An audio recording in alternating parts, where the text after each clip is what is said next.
Donald Trump's personal lawyer, Rudy Giuliani, keeps admitting to things that he probably shouldn't.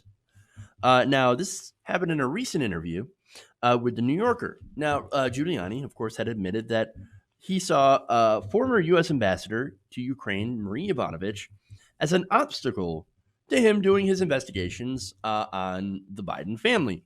Those investigations, of course, were on behalf of President Donald Trump in order to help Trump politically.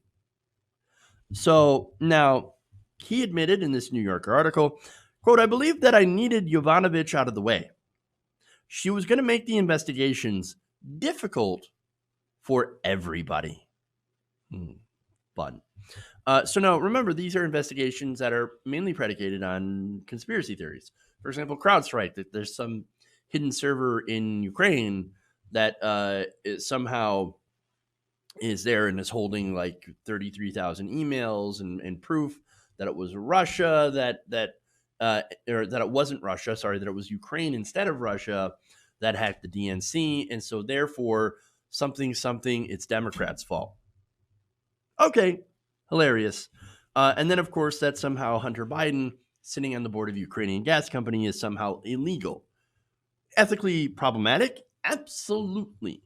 Illegal? No. And look, if you want to go after, for example, nepotism, putting people or, having your family members get put in positions of power or to get influence, and you might want to check out Jared and Ivanka.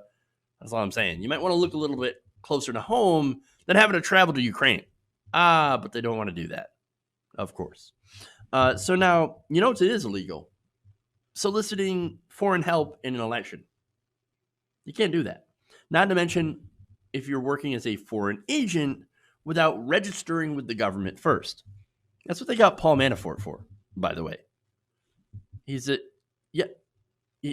foreign agent working on behalf of a foreign government.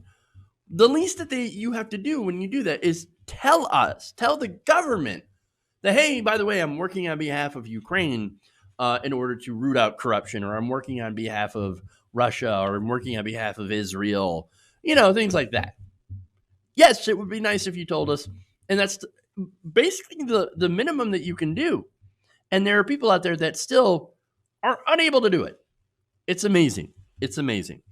Now, Giuliani, by the way, Giuliani says, well, hey, man, look, I was on State Department business, right? Well, wait a minute. Why are you doing State Department business? Why are you getting, coordinating with State Department if you're Donald Trump's personal lawyer? Now, if you did this without involving the government, without even involving Donald Trump, by the way, because again, if you involve Trump, then that's the president using his resources in order to dig up dirt on a political opponent from a foreign country, from a foreign source.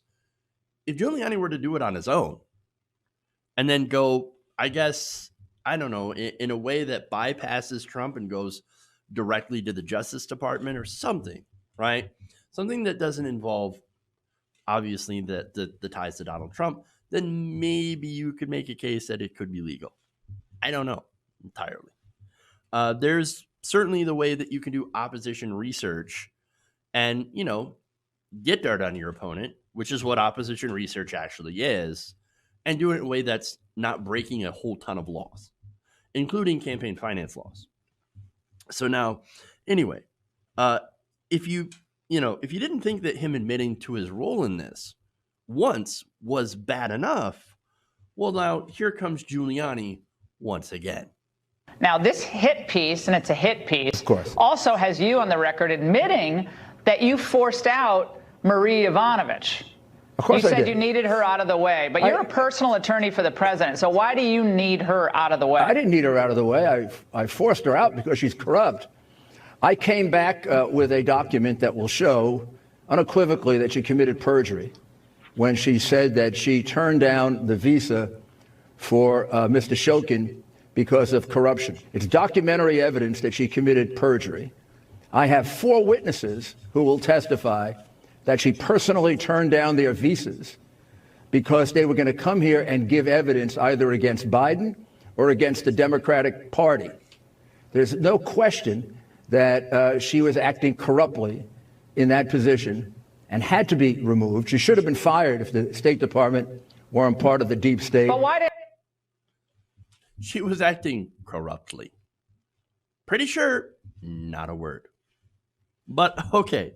Okay. You've got evidence, but oh man, that Marie Yovanovitch personally shut down their visas.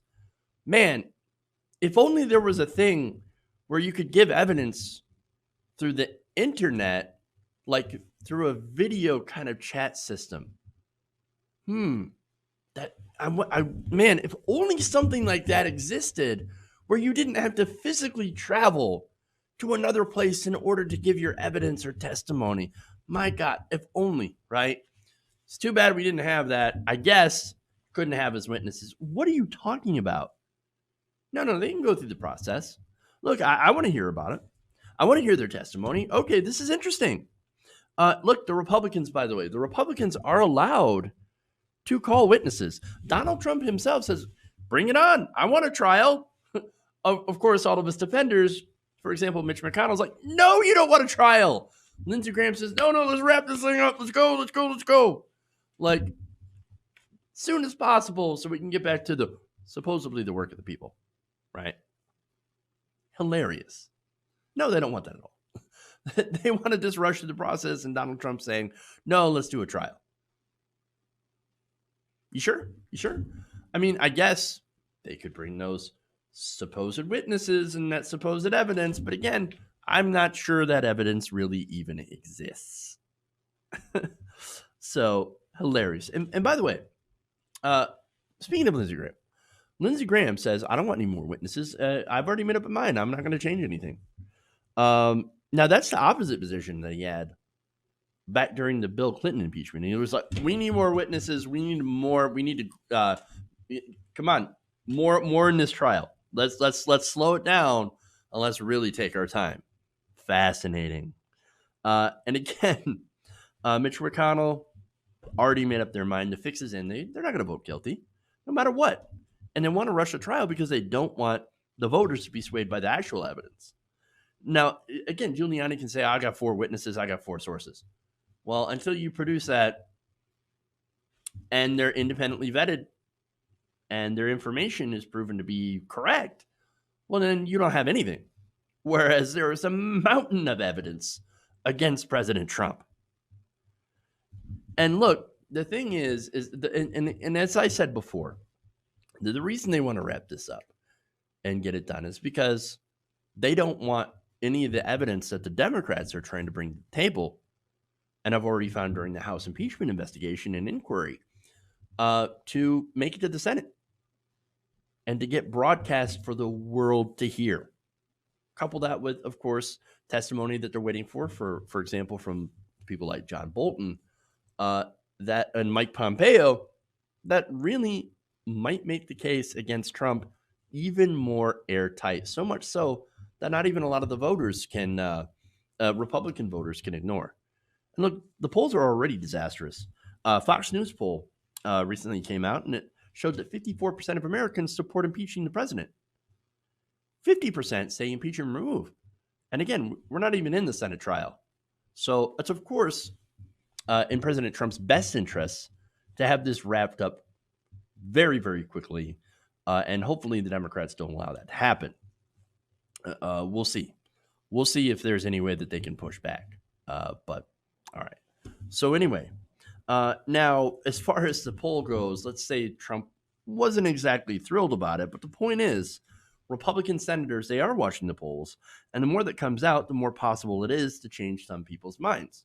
Now, the reason that it's important to change voters' minds, and I realize that there are some people whose minds are never going to be changed, is that if Republicans see that it's that it's helpful to their career in order to convict and remove Trump, then they will go in that direction because Republicans are craven.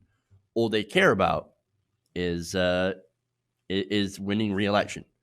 And so as soon as Trump is not popular or is proven to be, of course, a liability with the base or when it comes to the electoral process, they're going to abandon him like a hot potato.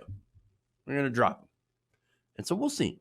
We'll see what happens. But again, polling only goes so far as how many people are really on the fence. how many people would support impeachment versus how many wouldn't. So Republican senators are watching those numbers, which is why, again, another reason why Republicans want to rush this thing and go back to the business of destroying the social safety net while enriching corporations. Hey guys, hopefully you enjoyed that free video.